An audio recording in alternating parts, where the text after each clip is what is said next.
Okay, so I think I am going to begin. I am recording this. I don't know where I am going to upload it, but if someone would like a copy or someone would like to watch, I can email it or I could put it somewhere where others can access it. So I'll make sure that's available somewhere. I'm just not sure where. And so I'm gonna go ahead and begin 6:32.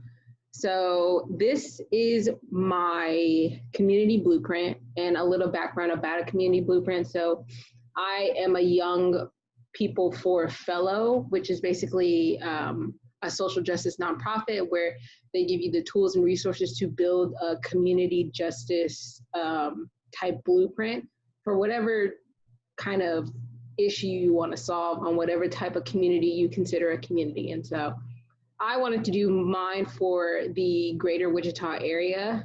And I was very hesitant about this specific blueprint because it is so big and it has so much history and there's so many influences, and I honestly didn't know where to start. But once I began, I kind of couldn't stop. So this is a small solution to a very, very large problem. And one of the issues is the amount of dollar stores compared to grocery stores in Wichita, especially 67214 and other low income District 1 areas. And so dollar stores are part of the problem. It's redlining, it's the bus system, it's inadequate pay, it's a lot of things. And so I started somewhere small. Hopefully we'll end up somewhere, I have no idea. And so it's a campaign that I created. No more damn dollar stores, and we're just gonna begin. So there are 3 parts to this. It is like an 18-page blueprint that I have typed out, and so I condensed it as small as I could into an hour less presentation. So if you would like to see the blueprint sometime, I can share that with you. It is very long and there's a lot of aspects to it, but I try to put as much information as I could, trying to simplify it for all communities.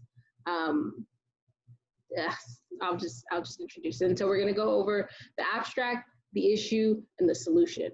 But first, who am I? And so I go by the pronouns she, her. My name is Tajahnae Stocker. I do prefer my whole name, Tajahnae. If you slip up and call me Taj, it's perfectly fine, but I do prefer my whole name. I'm a student at Wichita State. I am studying ethnic studies with a minor in communication with a certificate in StratComm and a certificate in diversity. Have no idea what I want to do, have no idea what I want to be. Hopefully along the way, I'll change a community or two. I define myself as a relationship builder.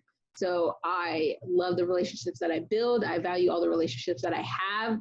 I'm much of a people person. I love to talk to people. I love to speak to people, which is why I wanted to do this, because so many people were asking me about my blueprint or food insecurity or this and that. And I decided to gather you all up into one space and talk to you all at once.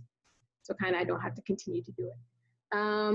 I kind of call myself a community organizer. I don't know, it's not a title that I give myself, but I do love to organize my community. So it just makes sense to have that title.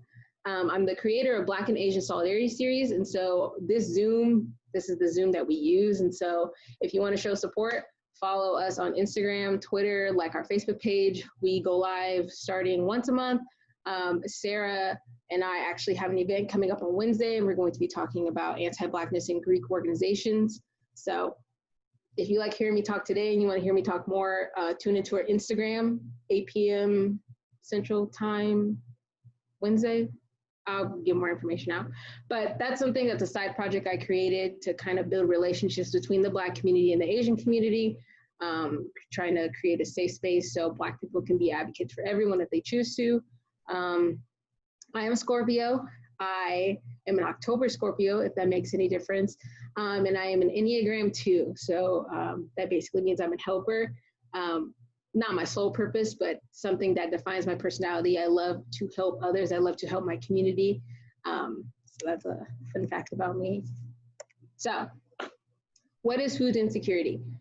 I just want to address that I am not, this is not the first time this has been talked about. I am not the savior. There has been a lot done in the city of Wichita to combat food insecurity. So I am not the #1 person to do this. I am also not an expert. This was just like a year of research that I did. But I am not the first one to do this. I just want to say that, not the first one to do this. I'm just one of others who recognize a problem and just want to create solutions to help. And so a lot of our city council, Brandon Johnson, Danielle Johnson, they have done a great deal of things to help combat food securities in many different ways. So I want to give my respect and ground this conversation in that, just so people don't think that this is all my idea, because it is not. So what is food insecurity? So basically, it is defined as a lack of access to affordable and nutritious foods. And it has to be those two things. It has to be affordable and it has to be nutritious, if that makes sense. And so there are 3 components to food insecurity. Available food options must be nutritious, fresh, and unprocessed. The food must be affordable. And finally, people must have reliable access to nutritious foods at all times. So that's why in the beginning I said the bus service plays a big part too, because I travel a lot and I go to cities where they have trains and they have metros and they run 24/7. So people have 24/7 access to reliable transportation to get to grocery stores. And then we come to Wichita and they stop running early on the weekends, and then they stop at like 5 or 6 on the weekdays. And the average person usually doesn't have a 9-to-5 job. Usually a low income person has multiple jobs, including night shifts. And so their shift begins in the afternoon, and then they don't get off until 10, 11, midnight. And then there's no way to get to a grocery store if they have to go grocery shopping. And so public transportation plays a big part in Wichita. The food must be affordable.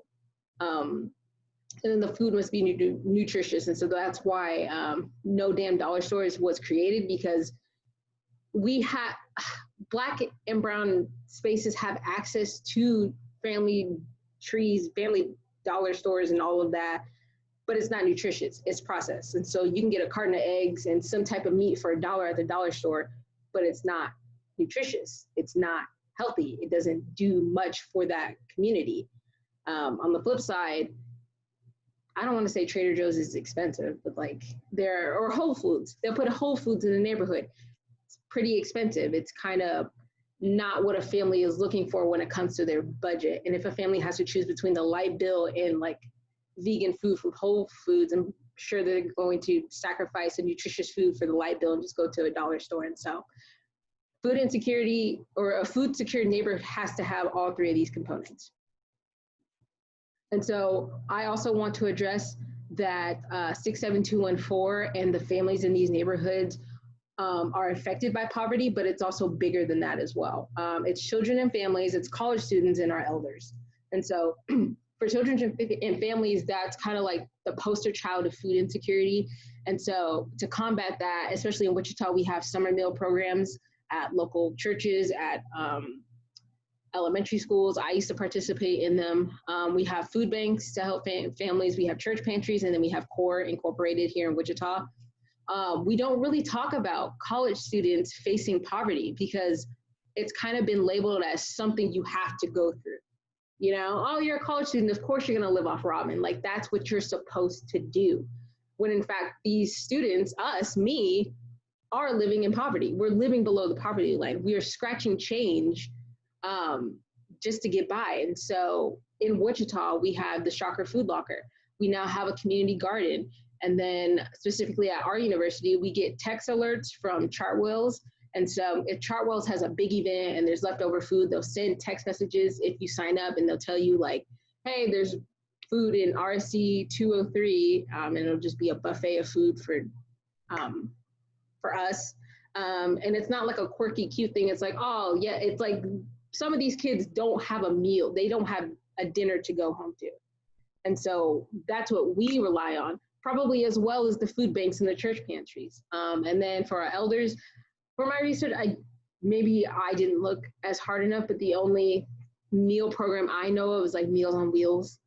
But if there are any others, please let me know. I'm trying to watch the comments and watch this as well. But these three groups, these sub-communities, face poverty every single day. So food insecurity is not the average family working several jobs. It's also your college student friend who has to go days without eating or wait for a text message from Chartwells. And so let's keep that in mind when we discuss food insecurities and we're trying to create solutions, because there's a very large community that is going through this.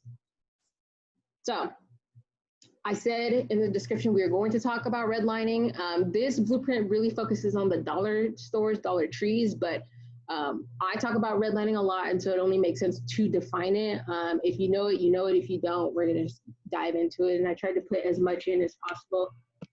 So redlining is exactly what it sounds like. It's how loan lenders, mortgage lenders identified and referenced neighborhoods. Basically, they would actually take like a red pen, a red marker, and circle, outline, red line the neighborhoods who seemed more likely to default on a mortgage. So it's really just an assumption. And so they would look at Black neighborhoods in Wichita, take a red marker, and they're like, oh, well, 67214, this large community of Black people, they would probably default on a mortgage. And it's just an assumption. There's nothing to back up that claim. It's just because we were Black, we were more likely to default on a mortgage. So these are the people who are not going to get a mortgage. Mortgage and loan lenders would use red ink in parts of the cities. Mostly it's in the middle of the city. It's like District 1. It's 67214. And so riskier neighborhoods were predominantly Black and Latino. It truly relates to how banks just used to deny mortgages to low income Black people. And this leads to the wealth gap. And so white families here in Wichita in 1930s, 1940s had a head start buying property only because we were denied. They have Wichita 67214 is doing so poorly because of the assumption that we could not afford property. And so now my community is behind, while the West Side and Andover and Derby are doing perfectly fine because they had an earlier access to these resources, to a loan. And there are people in Wichita who could afford the property. That's the crazy thing. They were just restricted because of their race. And so now the wealth gap, generational wealth was passed down to these white communities while Black and brown communities are struggling to eat, all because of an assumption. And so we'll look at a map later. Actually, we'll look at a map now. So there was an article from Cake News in 2019, which actually was my influence for doing this. Part of my influence was growing up in poverty. I grew up near Hilltop, so Lincoln and Oliver, District 1. That I went to Southeast High. That was my neighborhood. And then another part was this this map. And so this is a 1930s map of the city of Wichita. And so the red areas are labeled the hazardous areas. And so as you can see, that's literally the middle of the city. That's like the hillside area. That's like, what is that area? It's District 1. It was also my area too. And then the yellow areas are definitely declining. The blue areas are still desirable. And then the green areas are labeled best. And so that's how the city of Wichita would label us, our communities, our blocks, our neighborhoods, from best to hazardous, basically based on skin. So this is how they mapped it out. This map led to, I believe this is the racial breakdown. Cake News didn't give me like a key but from the article, the areas in the middle, I know you can't see me pointing, but the green areas in the middle next to Wichita, where North Hillside is, that's predominantly black and brown.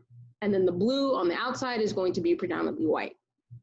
So if I can find the key, I will also post that in the Facebook if people are still have access to it. But in the middle, that's going to be people of color, majority black and Latino. On the outside, the blue, that's white. And so it's changed a bit. And so it would look like on this map, the best area would be the blue, and then the most hazardous would be the green and the orange. And then fast forward to that, income levels. Again, I don't have a key for this. It did not have a key when I took it from Cake News. The dark blue area is going to be the green area, and the orange area, which is going to be the hazardous area.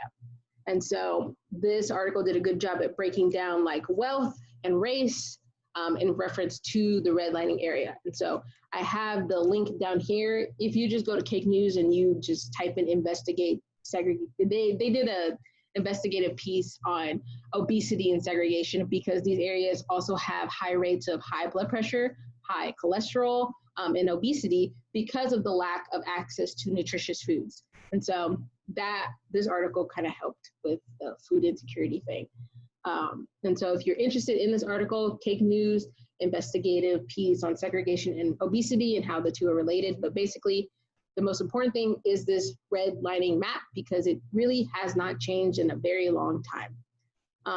Another solution, if we're being honest, maybe we just redo the lines, but that's harder than you think. So this is the abstract. That is my little logo that I did all by myself. So I'm going to read it to you. It's very long, and I'm sorry.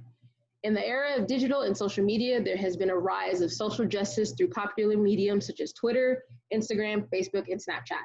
Young people utilize social media to highlight and bring awareness to food insecurities and food deserts in the poor zip codes in Wichita, Kansas. Using the hashtag #NoDamnDollarStores, this photojournal and advocacy page on Twitter will highlight impoverished areas of Wichita that have dollar stores, Dollar Generals, Dollar Pluses, and Family Dollars instead of adequate grocery stores. This also includes the amount of liquor stores and other convenience stores that replace grocery stores too. I just didn't really put it in there. It would also highlight how the poor transportation system influences the poor conditions in the neighborhood.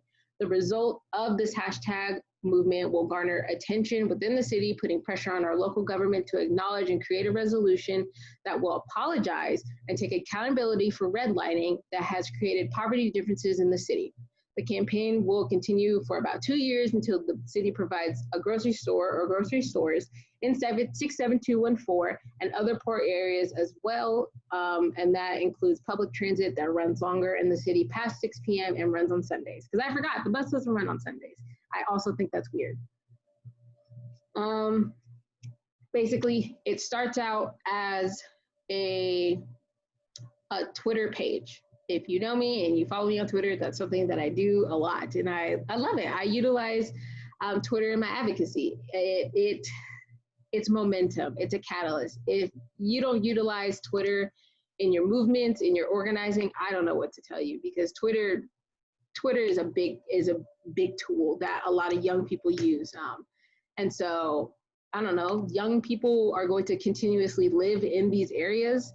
So why not mobilize the young people in this community to shape the city? And that's basically what it is. And so I will be utilizing my Twitter or a Twitter as a photojournal to basically take pictures and photograph new Family Dollars or dollar stores that pop up, because for some reason they just won't stop, to take a picture of areas that have no grocery store and the conditions that look like, and then to take a picture about how close these stores are to each other.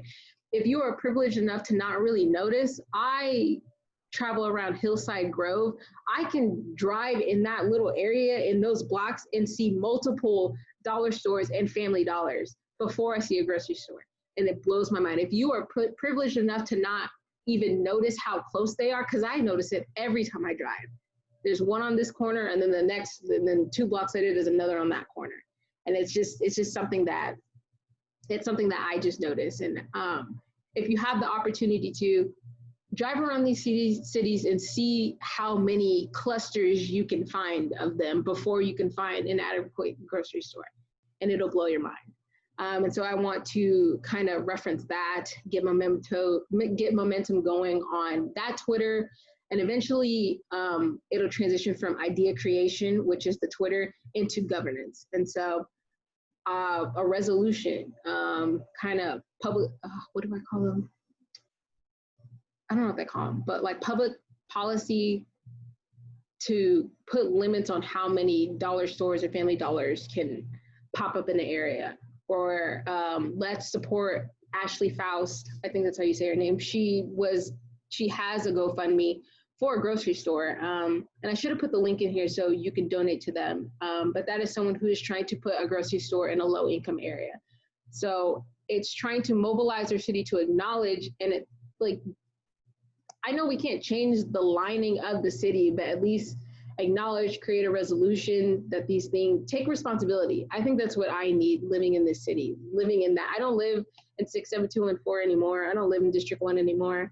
And I'm privileged enough to say that, but it has been part of my neighborhood for a very long time. Like, an apology would suffice, a resolution would suffice. I know a lot of city council acknowledge it, but we can't keep putting Band-Aids on this issue. And by Band-Aids, I mean like the food pantries, and Band-Aids like, I don't know, like Chartwell's texting us, like we need sufficient resources. We can't keep relying on these Band-Aids. We need the city to help us. We need the city to take accountability and put a grocery store up or something. And we'll get into that. So this is the issue. And this also blew my mind. And so the problem this blueprint seeks to address is the impact of redlining in Wichita, Kansas, that has expanded into downtown area from surrounding neighborhoods. That map that I showed you was from 1937. And I told you it outlined low income Black families, whereas affluent neighborhoods had access to all this stuff. And so I'm going to show you these maps. And so this is a recent map. I finished this blueprint like February to March of this year, and so it's as recent as it gets. But this top area right here, these are the Walmarts. And as you can see, the Walmarts are located, not like the neighborhood Walmarts, the big Walmarts, the big like appliance / automotive / you know what I'm talking about, not the neighborhood ones. These are the big Walmarts in the city, and they are on the outside of the city. The outside. And I'm very sorry if I get frustrated, because I was frustrated when I was doing this, because it blows my mind that it's just right in your face and no one seems to notice it. All the Walmarts are on the outside of the city. This is a picture from Walmart.com or whatever. This are the Dollar Trees in the city. As you can see, they are on the inside of this map, usually in predominantly Black and brown spaces. This is that. But it gets worse. There are more in the middle of the city compared to the Walmarts. They all sit in the middle where Black and brown neighborhoods are. And if this blows your mind, it's because no one had painted this picture at all. The Walmarts sit on the outside of the city. Everything else is on the inside. I can't paint a better picture than that. I really can't. So when I did that, I cried, obviously. And that's where this became. That sanctions, that's the word. We need sanctions on the amount of dollar stores we have in the city. And I'll get to that at the end. And so I just skipped a lot. In these impoverished areas of Wichita, there are more liquor stores and dollar stores than actual grocery stores. This is not including a Trader Joe's. This is not including a Whole Foods. This is not including an Aldi's. Or Dillon's. They're not including Dillon's either. There are a lot of Dillon's in the middle of the city, but I chose Walmart's and I chose Family Dollars because Walmarts are the most frequently used for low income families, just because it's just a bigger, I don't know, it's just a bigger space. These dollar stores plague neighborhoods. The reason why I am so against Family Dollars is not only do they don't give healthy food options to these families, they eliminate options for fresh, sustainable, healthy options, and they also eliminate jobs. And that's just that. These stores are usually built in predominantly Black, brown, indigenous, low-income spaces and communities, and there is a pattern of Walmarts closing. And so the neighborhood Walmarts, I don't know why we had that weird time period where we had neighborhood Walmarts and then they all shut down. There's one by my parents' house that turned into a car dealership. The one on Oliver and 13th is now a furniture store. There's not a whole lot left, and I don't know what happened to them. But there is a pattern of Walmart stores closing down in these neighborhoods, specifically the Walmart on 13th and Oliver. I did research on this one. This area, 13th and Oliver, near Wichita State, District 1, is considered a food desert. And so that's where this blueprint was based. They closed their nearest grocery store, and so it was the family, the neighborhood Walmart, and then they closed the Dillons down the street on Woodlawn and 13th, if you remember that one. Those were the two big grocery stores in that neighborhood.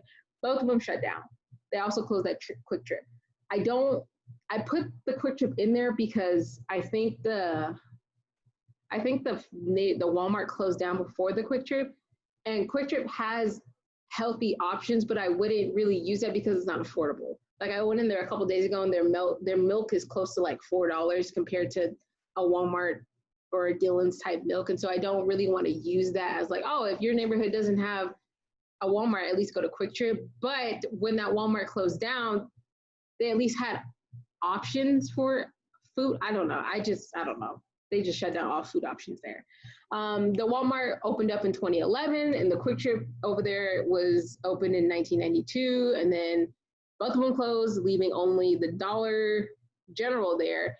And then Danielle Johnson tagged me in a post where they opened up another dollar store near 13th and Oliver. I haven't seen it. I'm not surprised, but that's there. And so they left families to survive and feed off of a Dollar General in that area. So what's the issue with dollar stores? Why do I hate dollar stores so much? What is my issue? Of course, I can get a wine glass for $1. That's great. It's perfect. I am privileged enough and I have a car and a home where I can go to a dollar store for things like a glass or something, but I can also go to a Walmart or an Aldi's. I have access to that. And so why do I care about why are dollar stores dumb, basically? Why are they dumb? So I was doing research, and there is a nonprofit in Oklahoma, and it's called the Institute for Local Self-Reliance. And according to them, dollar stores concentrate in areas that have few or no grocery stores. Their research also suggests that they target Black neighborhoods. They saturate these neighborhoods with multiple outlets, and it makes it impossible for new grocers and other businesses to take root and grow because their prices are so cheap. There's no competition. Like and that's not putting the blame on these Black and brown communities, because when it comes to your bills and food, like you want to pay your rent, you want to pay things to live, and so you're going to choose the cheapest option for your family. And I'm not putting that on low income families. I'm not. We need to take responsibility for redlining and its effects on the generational wealth gap, on redlining, on these things that kind of influence these Black and brown communities to make decisions that seem like their only decisions. And so while dollar stores sometimes fill a need in cash-strapped communities, growing evidence suggests that these stores are not merely a byproduct of economic distress, they're the cause of it. And that blew my mind. And so these areas are not poor or low income. They need a Dollar Tree or a dollar store. These dollar stores and these Dollar Trees make it hard for these Black and brown communities, because they leave no other options for any healthier alternatives.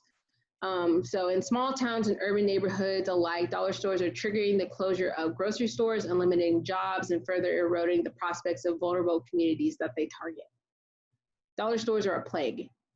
They offer an immediate response to something, but they are killing any other chance for a better resource.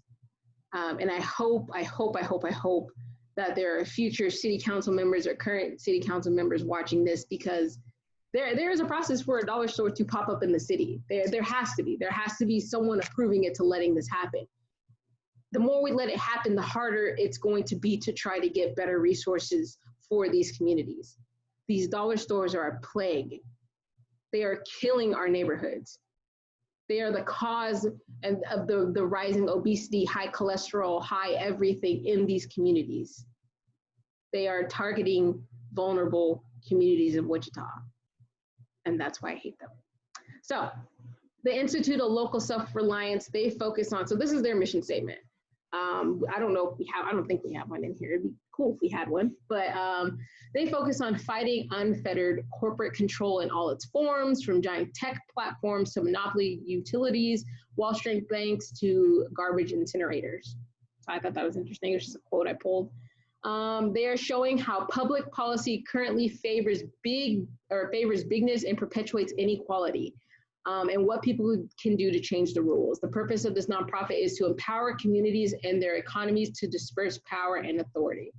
And that sounds like something that I'm interested in. And so with the help of their research, it helped further form this blueprint and how to tackle dollar stores, Dollar Trees, and give the power back to communities.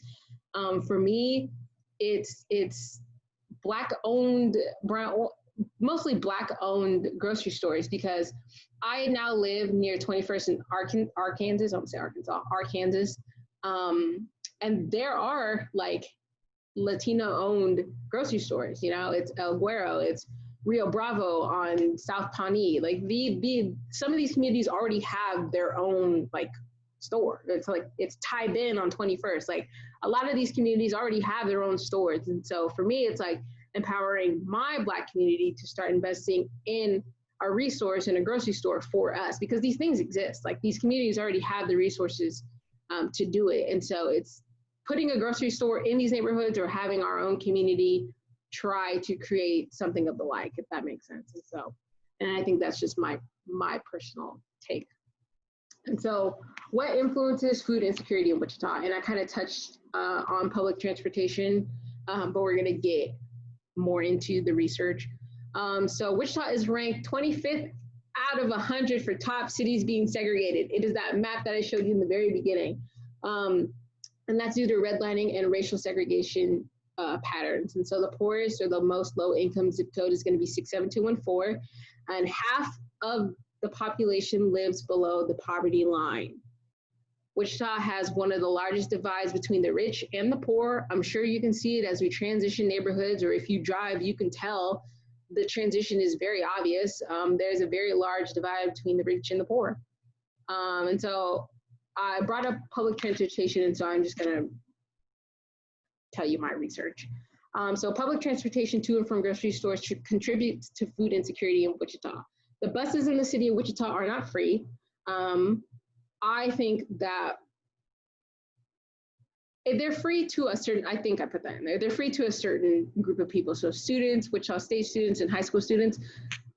I think that we should extend this free service to a lot of neighborhoods in 67214. Whether that's doing the paperwork and getting some kind of pass so you can get on the bus for free or something. But I think we need to expand that program to a lot of families, to a lot of different people, 67214 and beyond.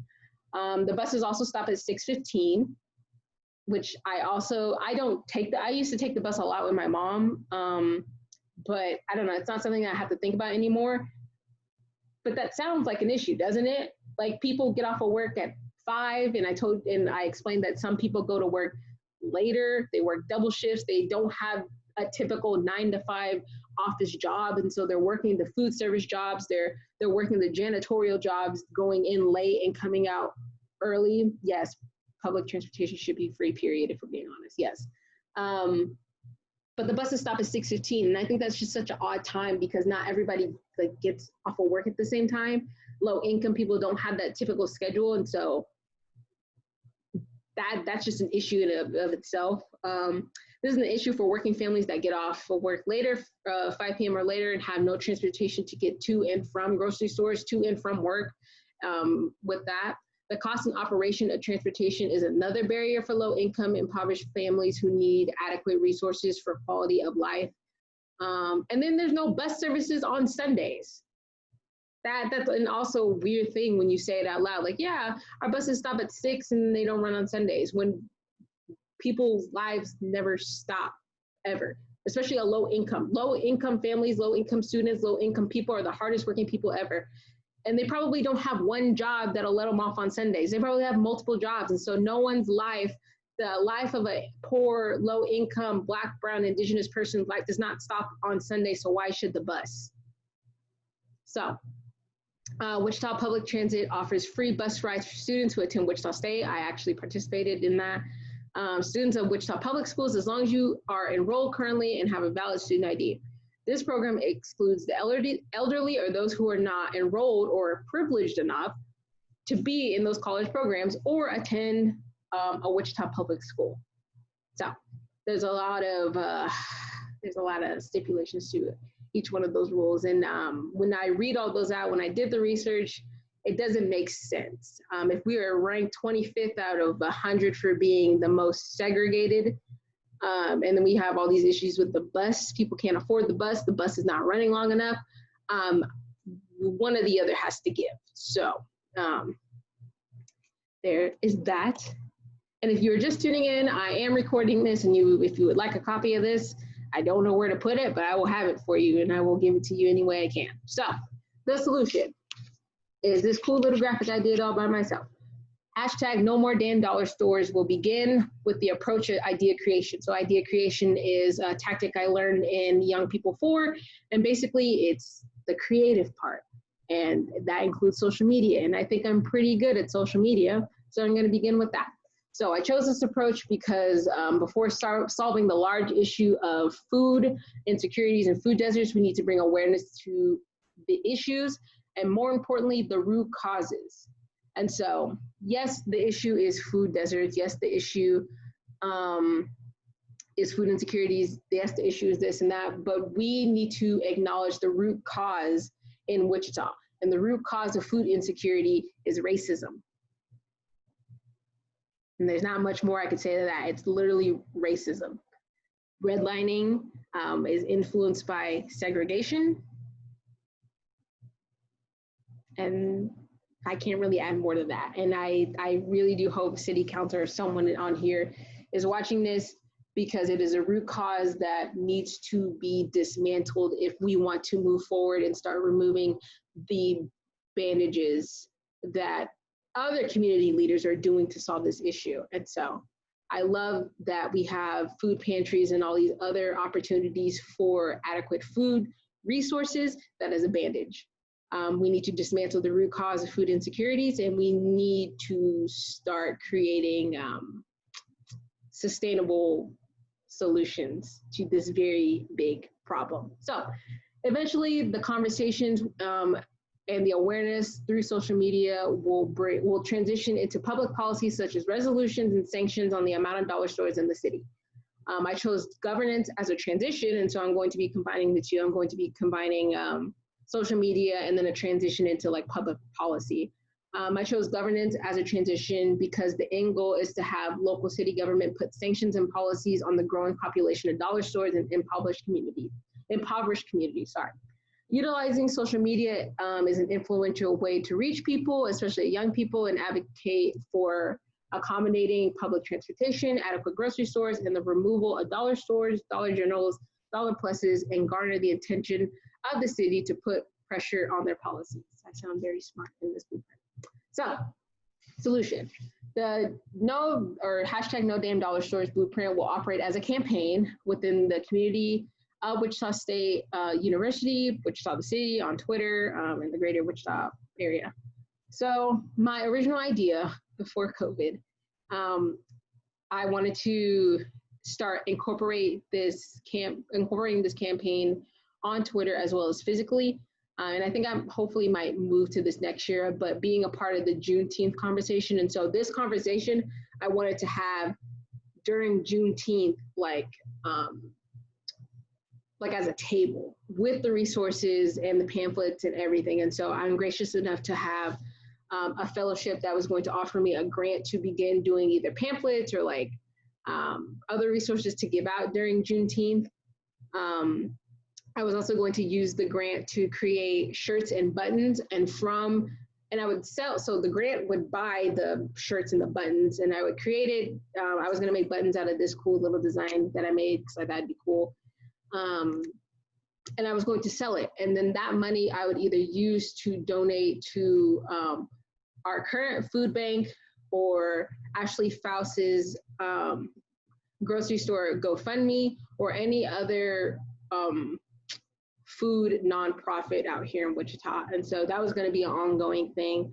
That was going to be a bandage to the greater issue, because the greater issue is putting public policies or sanctions on like dollar stores. And so the small solution was raising money for the food bank and other food nonprofits. And then the bigger one was advocating, creating legislation, and other big things that kind of scare me. So there will be a series of photos that will create a narrative of our community to deliver to the local government in order to combat the rise of dollar stores and put an end to food insecurities in communities.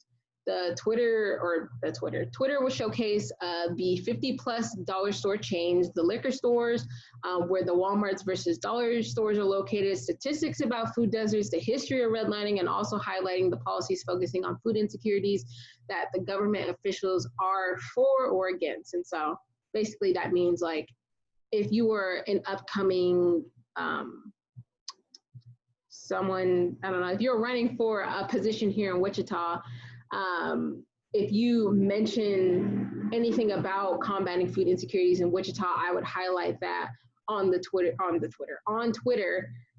so young people know that, hey, there are some people who are running in Wichita who recognize this problem like we do, and they want to solve it. Or if someone, for some reason, were like, no, like, let's keep the family dollars. I don't know why someone would do that, but if someone who is running said that, I would also put that on Twitter, like, hey, this person loves Family Dollar and they want to increase them in Wichita, vote for him or not. And so it would definitely reflect our local politics here in Wichita. So this will add pressure to our officials to create policies to reduce the amount of dollar stores and create a resolution to apologize and acknowledge redlining. That's a big thing of mine.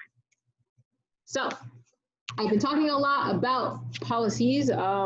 Do they exist? What do they look like? Have I thought about them? Yes, to all of those questions. So a lot of these policies were created from the Institute of Local and Self-Reliance. And so that cool little nonprofit that I talked about a few slides back. And so some of these cities, especially Tulsa, already have policies for combating dollar stores and Dollar Generals. And so they exist.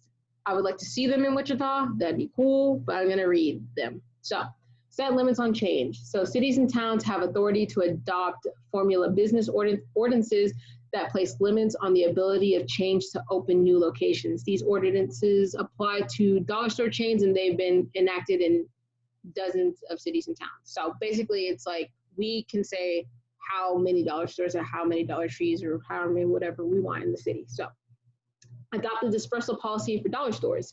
Cities can adopt dollar store dispersal restrictions to reduce the growing concentration of these stores. So leaders in Tulsa, Oklahoma amended the city's zoning code to require new dollar stores to be no less than 1 mile from existing stores in North Tulsa, and that's their food desert area. And so basically they created a policy saying that they can't be a block away from each other, which is something we need, because if you live in Wichita, you will see one on one corner, you go around the corner and there's another one.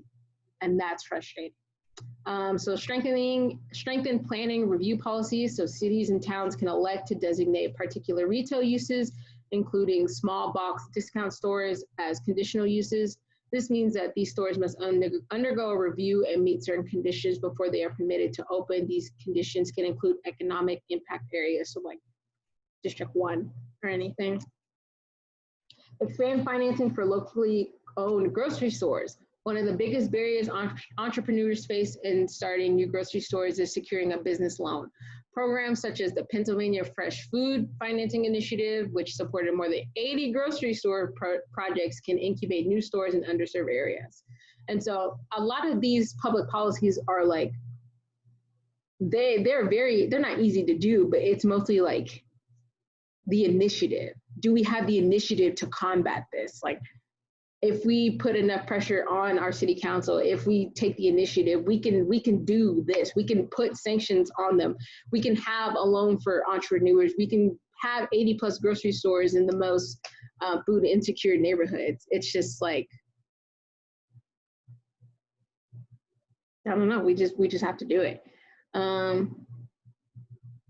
Make your voice heard. Everyday people are organizing campaigns to raise awareness about the threat dollar store poses to their communities. As Tulsa developed its ordinance, hundreds of residents attended meetings, submitted formal comments. Some organized a protest of new dollar stores for development. Their actions led not only to local policy wins, but focused national attention on dollar store impacts and inspired other communities to act, including me. And I'm not the only one that notices the amount of dollar stores. I'm not the only one that recognizes food insecurities. It's basically, are we intentional in our actions? Are we willing to start combating and putting the work in? And like I said, there are already people putting the work in, and this blueprint is specifically for dollar stores. And I don't think a lot of people really think about dollar stores, dollar trees and their effects. And if you do, these are the policies that we could implement in Wichita.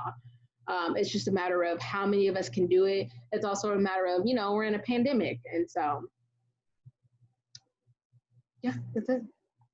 So that's my presentation. That is my blueprint. My blueprint is a living document. So basically that means I can change, I can edit, I can add, I can take out whatever. But I am looking for, I don't know, I'm looking to get started. I am ready to get started. There are other people willing and ready to get started. And so if this is something that we want to tackle, I have the blueprint. I'm ready. And so I presented this because a lot of you were very interested in my blueprint. You wanted to know more about it. You wanted to know more about redlining and food insecurities and what does that have to do with Wichita and why do you hate dollar stores so much? A lot of you wanted to know that. And so I did this to share. I did this to inspire. I did this so we can start collaborating and really advocating for our cities. Like I said, I love the many solutions that we have to food insecurities. I don't want books and breakfasts to go away. I don't want Chartwells to stop texting students. I don't want the Shocker Food Locker to go away. But I do think our city is deserving of sustainable resources for the best quality of life. I truly believe that. And it's possible to have both. And I don't think our city needs to be relying on these small solutions when we have the money and the resources to put $1 million baseball field downtown, which I don't remember asking for. We have the money to start investing into 67214. We have the money to start investing into District 1. We have the money to start continuing the works of Brandon Johnson, Danielle Johnson, Ashley Faust. We have the money to do it. It's just, is our local government intentional? And stop letting a 23-year-old who's trying to graduate create a whole blueprint to solve an issue that happened before I was born. So if you have any questions, comments, or concerns, that's my email. That is my Twitter @name, my Instagram @name. You can email me. You can talk to me on Facebook. I'm ready to collab. I've been ready. I've been working on this for a year and I'm very excited. I'm trying to navigate how to do this during a pandemic. I'm trying to keep myself protected, but I am going to be that 23-year-old who solves an issue that was created before I was born. So if any of you want to collab, please just let me know. And we'll see where this takes me. But thank you all for showing up. And again, I recorded the whole thing. And so if you're interested, I will put it somewhere. I think someone said to put it on YouTube, so I'll probably do that. But if you're interested in a copy, I will email that to you. But stay safe. Please wear a mask. Stop going outside. And Black Lives Matter.